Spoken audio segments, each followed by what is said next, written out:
Uzun zamandır başta 12 Eylül darbesi olmak üzere tüm darbelerle hesaplaşma iddiasında. Ancak bu iddiasının samimiyeti öncelikle ve en doğru şekilde cuntacıların başlattığı başörtüsü yasağı ile mücadelede test edilebilir. Bu açıdan baktığımızda hükümet hesaplaşma iddiasına rağmen 12 Eylül'ün en canlı tezahürü olan başörtüsü yasağını yaşamın birçok alanında sürdürüyor. Başta kamu çalışanları, ilkokul, ortaokul, lise ve üniversite öğretim görevliliği ve asistanlıklar olmak üzere geniş bir alanda bu yasak sürüyor. Hükümet 10 yıldır üniversitelerde ve İmam Hatip liseleri dışında yasağı hep sürdürdü.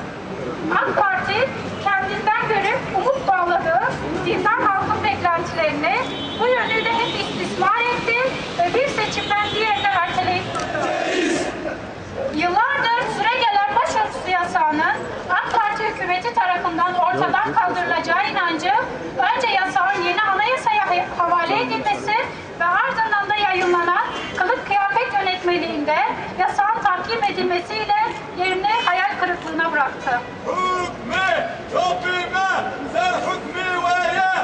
Hükme, Rabbime, sen hükmü ve ye.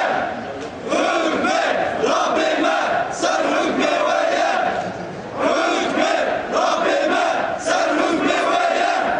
Kazanacağız, direne kazanacağız. Hükümlülük gerekçesini açıklamak zorundadır.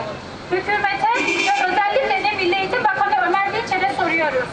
İmam Hatip Lisesi ve seçmeli Kur'an dersine tanınan başörtüsü özgürlüğüne karşı diğer okullardaki yasal mantığı nedir? Hangi gerekçeyle başörtüsü yasağı sürdürülmektedir? Bu yasak bu şekilde ilelebet sürecek midir? Yoksa milyonlarca mağdur üretildikten sonra ileriki bir zamanda yasak kaldırılacak mıdır? Eğer bu yasağı kaldırmayacaksanız bunu açık açık topluma ifade etmeniz gerekmez mi? Toplumu oyalamaya ve oylarda sömürmeye hakkınız var mı? Tekbir! Allahu Ekber! Tekbir! Allahu Ekber! Tekbir! Allahu Ekber! Hayatı dini ve seküler diye bölen, dinin bir kısmını hayatın bir kısmından dışlayan anlayış şirk anlayışıdır. Allah'ın açık emrini yasaklamak bir çeşit ilahlık iddiasıdır.